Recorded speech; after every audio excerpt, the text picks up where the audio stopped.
क्या आपको पता है दुनिया की सबसे इंटेलिजेंट मधुमक्खियां इस क्लास में बैठकर शिक्षा लेती है, लेकिन किस चीज की? दरअसल कुछ वैज्ञानिक मधुमक्खियों को पकड़कर उन्हें एक स्पेशल बॉक्स में बिठा देते हैं और इस क्लासरूम में भेज देते हैं, जहां इन्हें डे 1 से कई सारे एक्सप्लोसिव की स्मेल सूंघाकर 3 सेकंड तक मीठे पानी का कॉटन चुसाया जाता है। और ये प्रोसेस इतनी बार रिपीट होती है कि मधुमक्खियों को यकीन हो जाता है कि अब जब भी उन्हें एक्सप्लोसिव की स्मेल आएगी तो तब उन्हें मीठा पानी मिलेगा, और ये अपनी जीभ एक्सप्लोसिव की स्मेल आते ही बाहर निकालने लगते हैं, जिसे एक्सप्लोसिव डिटेक्शन डिवाइस में लगे सेंसर्स डिटेक्ट कर लेते हैं। और ट्रेनिंग के बाद ये मधुमक्खियां सिर्फ स्मेल से बता देती हैं कि कौन बैग में एक्सप्लोसिव छुपाकर भाग रहा है। और अगर आपको डेली कुछ नया जानने में मजा आता है तो हमारे साथ जुड़े रहिए।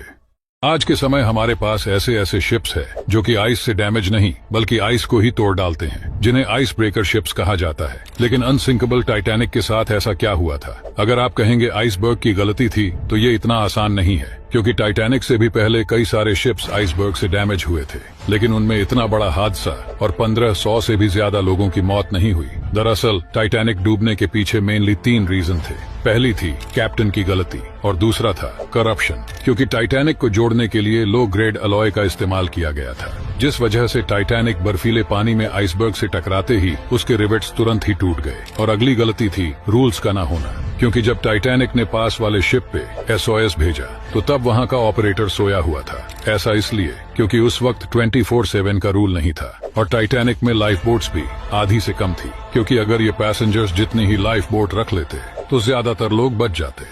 अगर आपके बॉडी में ऐसे डॉट डॉट दिखने लगे तो समझ जाना कि आपके अंदर का जानवर बाहर आ रहा है। वैसे तो हम इसे गूस बम्प्स कहते हैं, जो कि तब देखने को मिलता है जब हम शॉक्ड होते हैं, हमें डर लगता है या फिर हम कोई स्ट्रांग इमोशन फील करते हैं। लेकिन वैसे तो ये आजकल हमारे किसी काम का नहीं है, मतलब गूस बम्प्स आए या ना आए कोई फर्क नहीं पड़ता। पर पुराने जमाने में हमारे एंसेस्टर्स के लिए ये बहुत यूजफुल होता था, क्योंकि उनके भी बॉडी पे जानवरों के जैसे बड़े बड़े बाल होते थे, और इसीलिए जब भी उन पर कोई दूसरा जानवर अटैक करने आता था तो ये बाल खड़े हो जाते थे, जिससे हमारे एंसेस्टर्स काफी बड़े लगने लगते थे और वो उस जानवर से बच जाते थे।